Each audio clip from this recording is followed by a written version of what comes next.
Hello दोस्तों, नमस्कार। Learning with each other YouTube channel में आप सबका हार्दिक स्वागत और अभिनंदन है।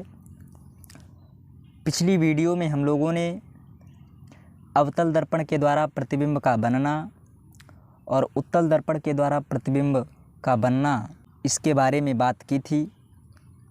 अवतल दर्पण के द्वारा प्रतिबिंब 6 स्थितियों में बना था और उत्तल दर्पण के द्वारा 2 स्थितियों में प्रतिबिंब बना। आज हम आगे की चर्चा शुरू करने जा रहे हैं और आज बात करेंगे कुछ महत्वपूर्ण सूत्र और गोलीय दर्पणों के उपयोग। इन 2 बातों की चर्चा आज की इस वीडियो में हम करेंगे। सबसे पहले बात करते हैं गोलीय दर्पण के लिए फोकस दूरी एवं वक्रता त्रिज्या में क्या संबंध होता है। तो जैसा कि हम इस सूत्र में देख रहे हैं कि F बराबर लिखा हुआ है R/2, यानी कि फोकस दूरी वक्रता त्रिज्या की आधी होती है। फोकस दूरी बराबर वक्रता त्रिज्या बटे 2, ये यहाँ पर सूत्र लिखा हुआ है।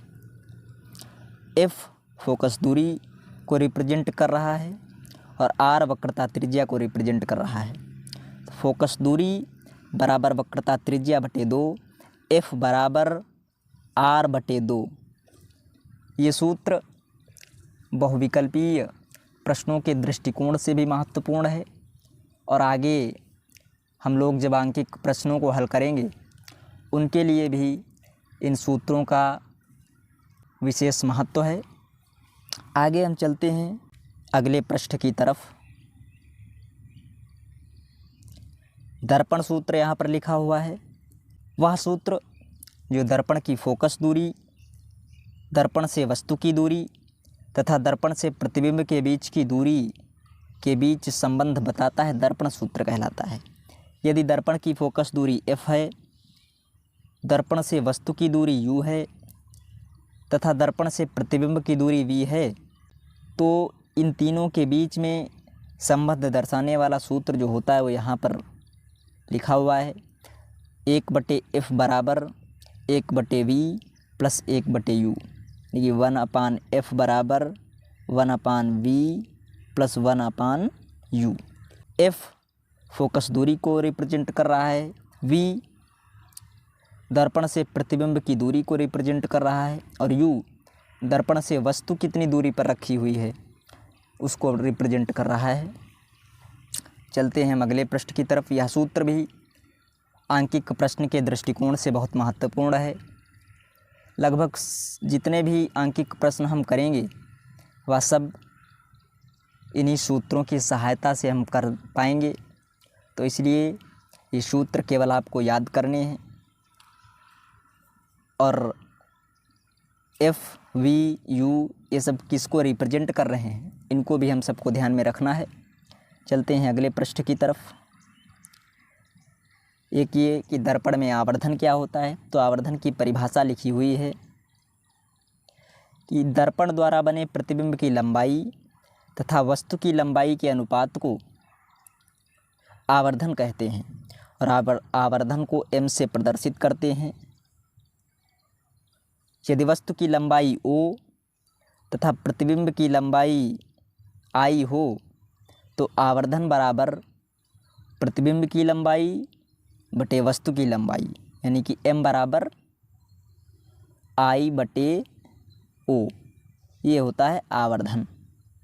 ठीक, एक ये भी सूत्र बहुविकल्पीय प्रश्नों में भी पूछे जाने की संभावना रहती है और आंकिक प्रश्न में भी इन सब का उपयोग हम आगे चल के करेंगे। चलते हैं अगले पृष्ठ की तरफ।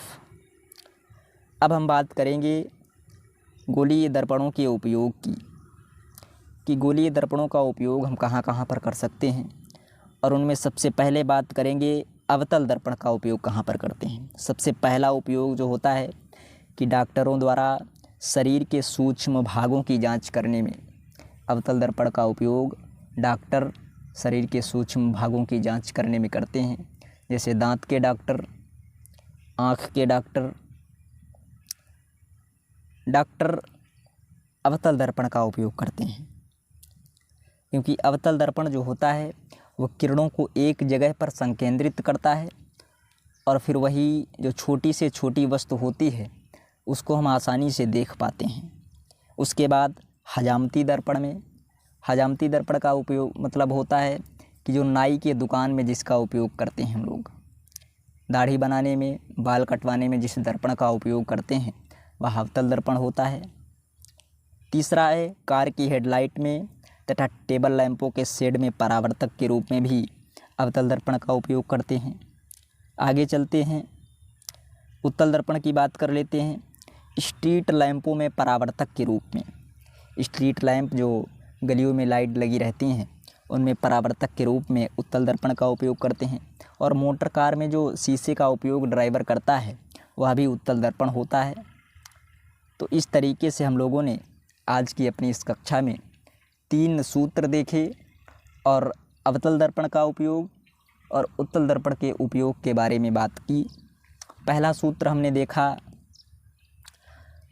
फोकस दूरी और वक्रता त्रिज्या में संबंध F = R/2।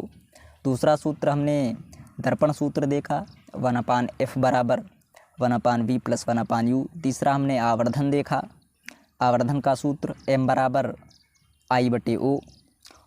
और अवतल दर्पण का उपयोग हमने देखा डॉक्टरों द्वारा शरीर के सूक्ष्म भागों की जांच करने में, हजामती दर्पण के रूप में, कार की हेडलाइट में तथा टेबल लैंपों के शेड में परावर्तक के रूप में।